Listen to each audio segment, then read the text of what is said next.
Hello, this is the Irish Guy Extra, and yeah, aren't Premier League predictions fun? Not at all. No, because last week I said that if Chelsea dropped points and up to Sunderland, I'd go off and kiss front doors. Yeah, it was like some weird rom-com where nobody's laughing.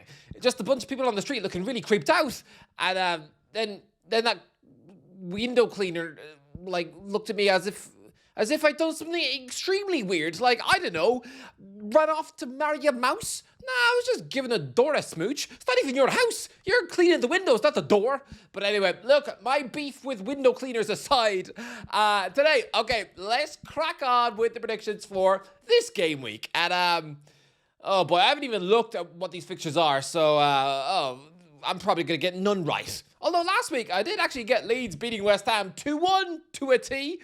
So, who knows? Maybe I'll get one correct this week. Or maybe all of them. Maybe the world will stop. Probably not, though. So, let's just get on with it. Right. First up, Brighton versus Leeds. Brighton versus Leeds. Lads, why is Danny Welbeck still good? I'll be honest, lads. I thought he was a burnt, finished up crumpet of a footballer whilst at Watford. And that was 5 years ago. You know when he went down and they sacked about 5 managers in a month? Okay, no, they didn't. But, I mean, they went from Nigel Pearson to Hayden Mullins over it. Oh, it was weird. But yeah, I remember when Welbeck was on the bench or playing left wing and barely squeaked any goals. I thought he was done then.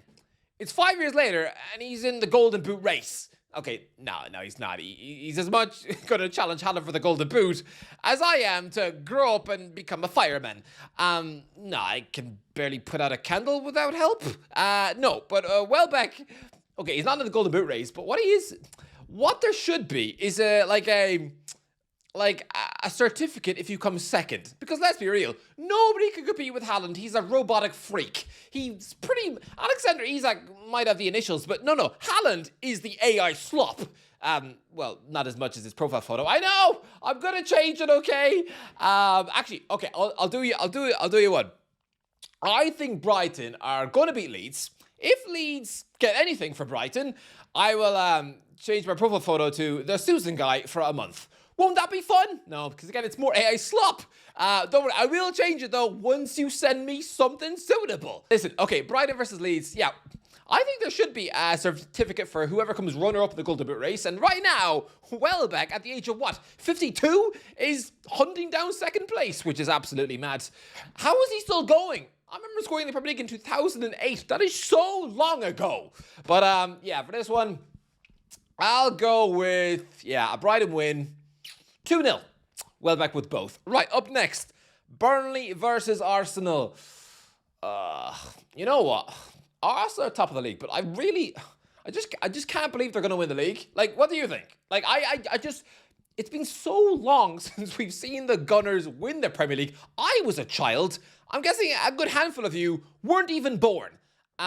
Genuinely. Like, it's ridiculously long ago. The last time they were Premier League champions, Friends was on the air, and now they're all wrinkled up bags of skin. Okay, maybe I shouldn't say that since one of them is gone for it. Oh, that's just became dark and depressing now, didn't it? No, Arsenal versus Burnley. This could be a banana skin, okay? Because Scott Barker has turned Burnley back into what Burnley used to be, which is Sean Dyche football. So, if there's one place Arsenal used to hate going, it was the likes of Stoke in the past, and then Burnley with Dyche. So this could be quite daunting, you know? I mean, going into the backyard of Burnley, it's like going over to a birthday party for someone in school, but who's the school bully? You know, like the Nelson Muntz of your class? You don't want to go to his birthday party. You'll flush your head down the loo for kicks. So yeah, no, Burnley could be a tough one. It's like having a picnic with a bunch of ogres. Seriously, all right? I'm not dissing Burnley. I like what they're doing. This is far more refreshing than when they were trying to be Barcelona under company with a bunch of pudding pie players. So yeah, Burnley could take something here. But no, Arsenal usually get the job done. Because guess what? Their players are giants too. And I mean, like, these 6-foot behemoths in Arsenal shirts are not going to get bullied by Burnley players. No. So I'm going to go with a 1-0, scrape a late Arsenal win, Leandro Trossard off the bench. And, okay, if Arsenal don't win, then forget about kissing doors. I'll march into Morrison's and kiss every single old man. Okay, no, I won't do that. I won't. I'll get around. No. What'll I do? Okay, if Burnley takes something, which they really won't, then I will I'll kiss cars whilst they're stuck in traffic. Right, next, Crystal Palace versus Brentford. This feels like there could be a lot of goals in this. I smell a lot of goals in this. I get the whiff of a lot of goals in this. But then again, that just might be the smell of my broken fridge. Yeah, seriously, it's kind of yogurty. Crystal Palace for Brentford. Crystal Palace having a great season. And they're bullying. They've beaten Liverpool 3 times already. 3 times before Halloween. It's absolutely nuts. Yeah, no, I mean, Liverpool fans, they're not going to be scared by trick-or-treaters tonight. Oh, no, the looming fear for every Liverpool fan on the planet is probably an eagle. Yeah, an eagle or any mention of the word palace. So, I mean, probably best to avoid the news right now. Seriously, I mean, Liverpool are getting bullied by Palace so often. Liverpool are getting so embarrassed by the Palace. All their players might as well wear Andrew on the back of their shirts. Okay, that was the most clumsy. I really fumbled that punchline, didn't I? Yeah, I clumsily got to that joke as if I was, just trying to climb over grannies to get the last quiche in Tesco. That was rough. Yeah, see how unpolished all this is? But right, Palace versus Brentford. What do you think, guys? I think there's going to be a lot of goals in this. I'm going to go something, Matt. 4-3. 4-3 Palace. Yeah, that's a lot of goal scorers to go through off the top of my head. Right, 7. Oh, why do I do this to myself? Okay, Eze, no, not Eze, no, Pino, Nketiah, Matedo at 2. Okay, that's for Palace. And for Brentford, Igor Thiago hat-trick. Why not? All right, up next, Fulham versus Wolves. 1-0 Fulham. Oh, no, that means I have to more sandwich. It doesn't matter. I'm going to have to put sandwiches in my face anyway. Even if Wolves win 10-0 for the next 3 weeks. They're so far cut adrift. Why did I think Wolves would be this safe? Like, I actually don't get it. I literally, I mean, for those of you who don't know, I said that Wolves wouldn't spend a single minute in the relegation zone. Yeah, which has aged really badly. It's a bit like chucking on a screen film and me saying to someone watching it with me, which, is always going to be just a teddy bear, oh, don't worry, no one's going to die in this film. It's a screen film, you absolute pudding donut. Honestly, lads, I swear I do have the brains of a squashed Humpty Dumpty, but, yeah. This is kind of a relegation battle fixture, sort of. I mean, if I was to ask you, do you think Fulham are in danger? You'd go, no, not at all. If I did a vox pop on the street, no one would ever think the Cottagers are in any real danger. No one thinks they are, but they're 17th. This must be the most in danger, least endangered team there's ever been, right? I mean, because they are. I mean, they're perched above the relegation zone, but nobody seems to think Marco Silva is doing a bad job. Nobody seems to think Fulham are in danger of going down, but statistically, they are hovering above the bottom 3. It's basically like sitting on the edge of a bridge and, there's a fire-breathing dragon underneath you. And you're just there chilling, listening to Dr. Dre and having a cheese sandwich. Fulham seem very nonchalant right now. I don't even think their fans are panicking. But, I mean, you are close to the relegation zone, and this club has been relegated multiple times in recent memory. So, honestly, with Nottingham Forest sniffing around your manager, and with Marco Silva being the king of sideways moves, I don't know. I'd be kind of worried if I was a Fulham fan. Just a little bit. I mean, why Silva would want to go back and work for Marinakis again, I have no idea, considering he already did that in Greece at Olympiacos. And I can't imagine it was a barrel of laughs. I mean, Silva quit for a reason. Probably because he was scared of the owner. I know I would be. I'd be too scared to even be Marinakis' postman. Imagine knocking on his mansion door. Yeah, if you're not delivering him a birthday cake or something he can chow down on in peace, like, imagine serving him a summons. Oh, wow, he'd probably eat you, he'd eat you whole. Seriously, yeah, no, he's a scary bloke. He's a scary, scary individual. So, yeah, why Silva would want to leave his cushy, comfy Fulham job to walk back into the arms of him, I don't know. Okay, I really don't. It's like inviting Bill Cosby into your never mind. No, never mind that train of thought. Well, I cut that quickly. Right, yeah, no, 1-0 Fulham, Emile Smith Rowe, which means more sandwiches in my face. Won't that be fun? No, it won't. I'm getting quite sick of bread in my face. But yeah, all right, moving on. Nottingham Forest versus Manchester United. Where was I? Forest, Man United. Manchester United have turned a corner. They have 3 wins in a row. Can they make it 4? I mean, if they do, like, if they win 4 in a row, and Liverpool have just lost 4 in a row, it really will feel like a scene out of Space Jam where they swap powers. Like, questions, if Man United win this match, questions probably need to be asked. Ruben Amorim versus Sean Dyche. This is so tasty because wasn't Dyche on the overlap a few months ago and basically said, oh yeah, no, if I was a Manchester United boss, I'd play 4-4-2 every week and get more results. Oh, lads. I love how these unemployed managers just don't think about their future. Like, once they're unemployed and they're chatting in public, they don't seem to have it in their brain that, oh yes, they might actually come face to face with these people they're slagging off, like in the dugout. Because not only does Dyche say that about Amorim, but I mean, Martin O'Neill did say 3 days ago that Hearts were going to win the league. Yeah, he's now the Celtic boss. It's all very, look, Amorim's been very diplomatic about this in the media, but lads, don't think for 1 second he is not absolutely foaming at the mouth to get revenge on this ogre manager. I'm sorry, okay, I like Sean Dyche, but he is a football ogre of a manager. No shame in it. Wear that badge with pride. You are the modern day Big Sam. Fine. Probably a Big Sam in better shape. I'd say Sean Dyche looks like someone who eats a lot of cow meat, yes, but probably hasn't stepped foot in KFC for a good few months. I'd imagine Big Sam is right there now, sucking the 7-Up machine dry. That's a weird image. But Forest, Man United. I'm going to go with the draw. I mean, both teams really struggled at the start of the season. I mean, both clubs were in crisis in, like, August, September. Now, yeah. If this was last season, Dyche v Amorim, I'd go with the Dyche win. But now, 1-1 draw. I think Igor Jesus for Forest in Chris Wood's absence and a late Šeško equaliser. Why not? Okay, up next, Tottenham-Chelsea. A spicy game usually. Frank v Maresca. What do I think this will be? What do you think it'll be? I don't know with Chelsea. Like, every time I think Chelsea are going to do something, then they go and lose at home to Sunderland and make me kiss doors for 20 minutes. Like, okay, it wasn't 20 minutes, but still, it was enough doors. 3-0 Spurs. What? Yeah.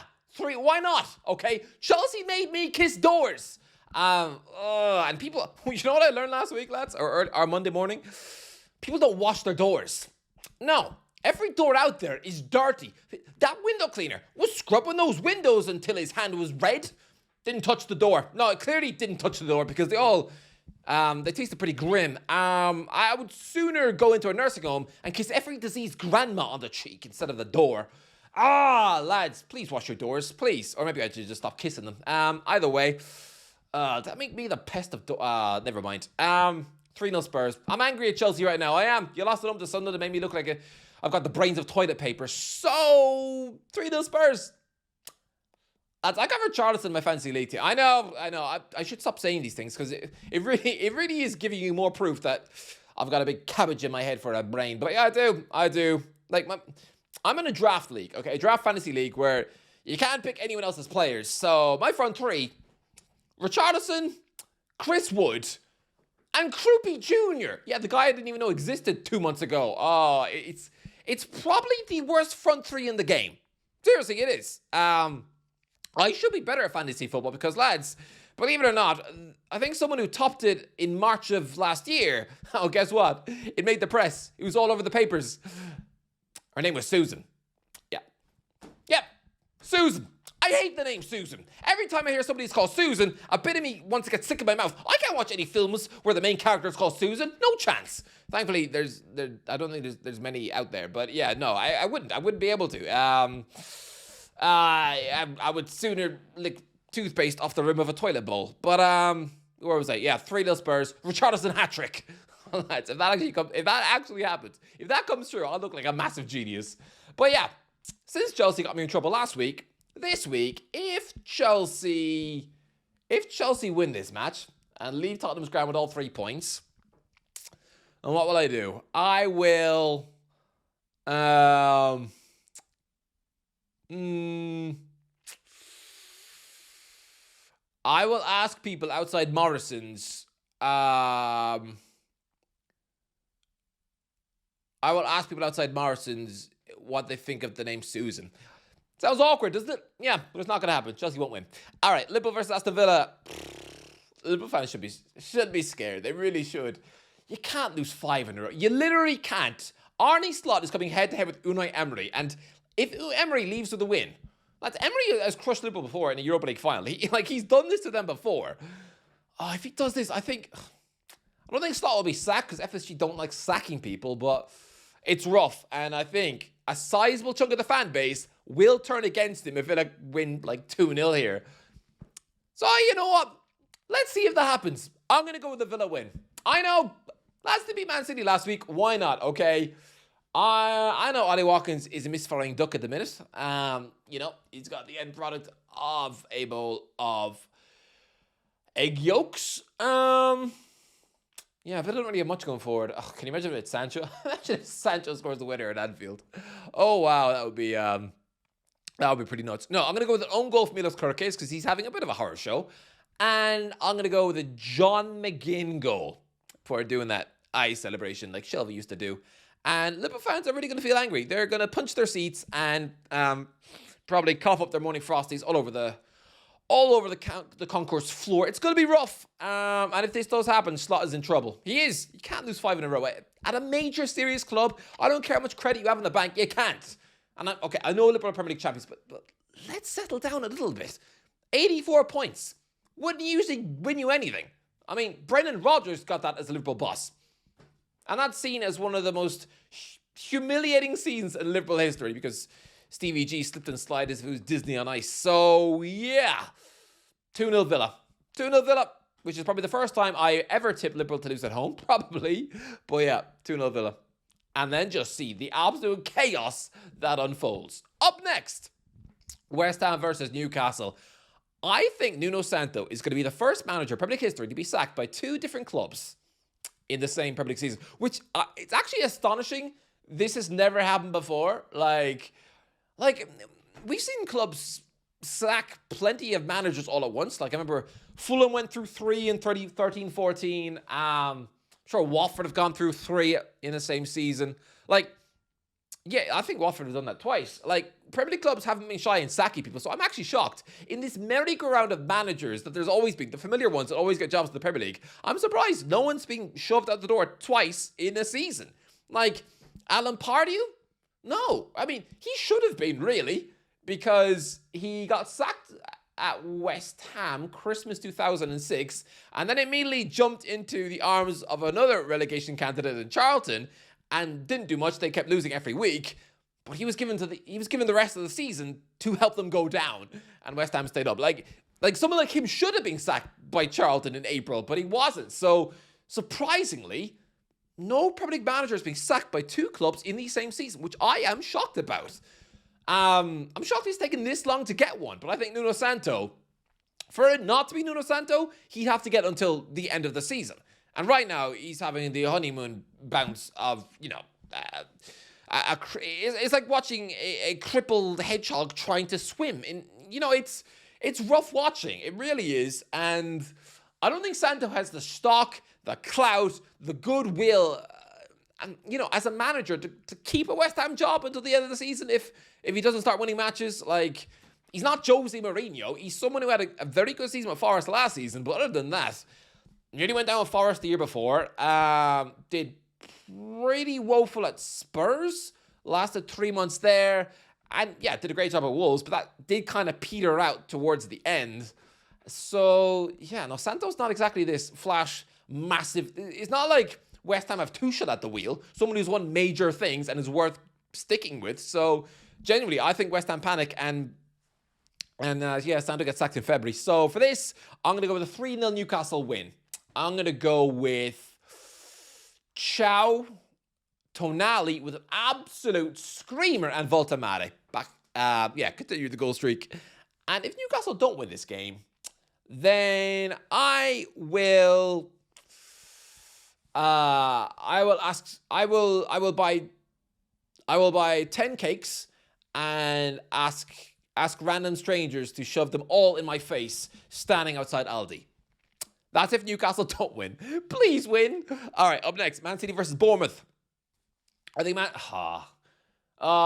know what? My instinct there was to say, like, Man City are gonna easily win this because I think they will win the league. But I love Bournemouth, and they're second in the league, and they're making me look like an absolute genius for my Iriola standing. Is that what all the kids call it these days? I don't know. The kids seem to think 6'7" is funny. What? What's funny? Can someone please explain to me in the comments, why is 6'7" a thing? I feel so old and in the way, but yeah, no.